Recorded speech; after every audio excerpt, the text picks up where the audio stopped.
Solo Media Group. La revue de presse.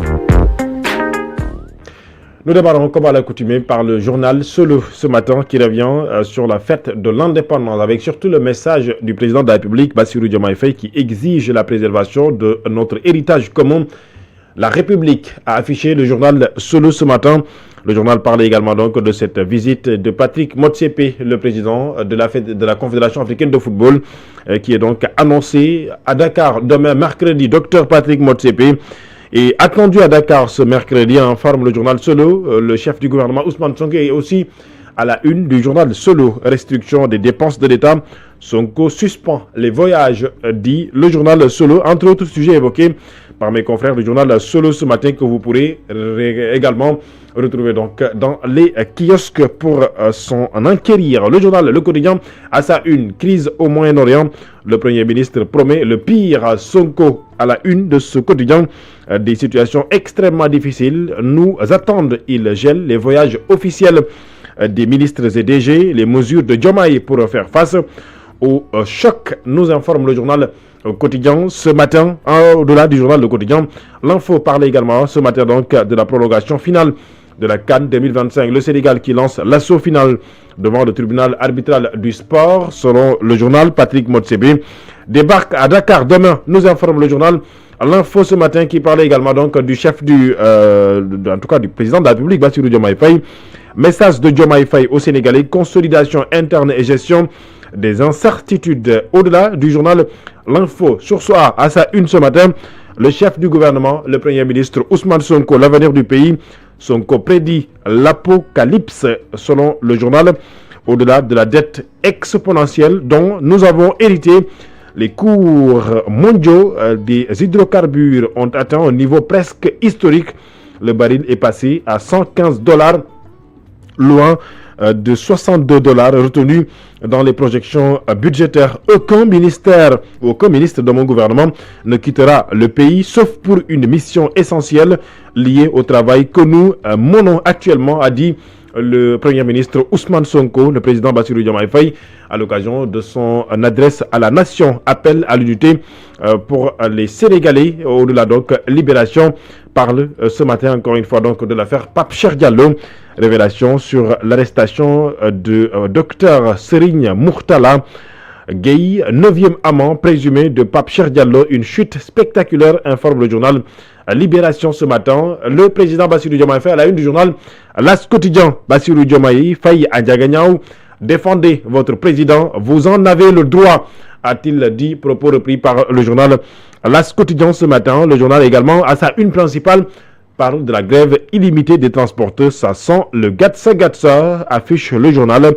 Surpris par la décision des transporteurs, le ministre Yankoba Diémé a pris des mesures pour sécuriser les transporteurs non grévistes, informe le journal L'As Quotidien. L'au-delà du journal L'As Quotidien, Les Échos à sa une, l'image du chef du gouvernement Ousmane Sonko, samedi dernier, vous le savez, qui a présidé la fermeture de la semaine nationale de la jeunesse à Mbour, notamment au niveau donc du stade Caroline Faye, vont vers des hausses des produits d'hydrocarbures. Sonko met en garde et annonce des moments difficiles, affiche le journal Les Échos.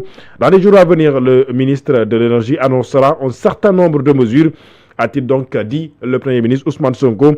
Propos repris donc par Les Échos. Je devrais aller au Niger, en Espagne et en France, mais j'ai tout annulé, a affirmé le Premier ministre Ousmane Sonko. Sathiès à la une du journal Les Échos, qui fourdoie Modulo et devient présentement donc le roi des arènes. Le journal Yor à sa une parle des réformes du code électoral, notamment de l'article L29 et de l'article L30. Les députés du PASTEF passent à l'offensive face aux lenteurs de l'exécutif, affiche le journal Yor ce matin. Le Soleil revient sur le défilé civil et militaire du 4 avril 2026. Thiès, la belle parade, titre le journal.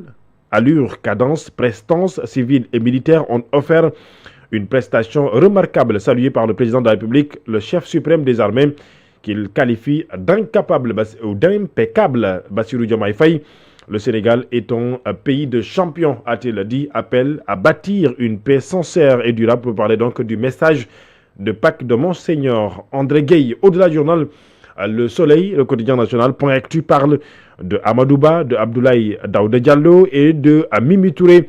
Vont-ils se retourner ou se retrouver autour de Bassirou Diomaye Faye ou autour de la coalition Diomaye? L'interrogation est posée en tout cas par le journal Point Actu. Ce matin, le journal Walf Quotidien revient sur la grève des transporteurs ou des transports routiers, dissonance au compteur.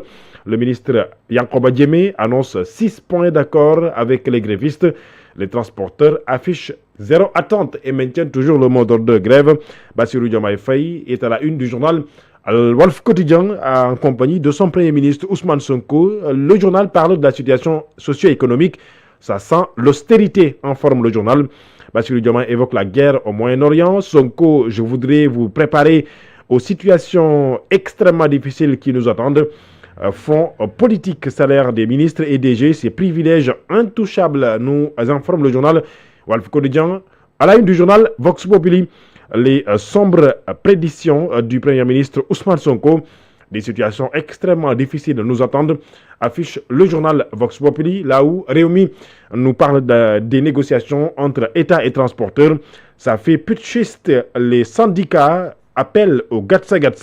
La grève est prolongée de 72 heures, les régions fortement impactées.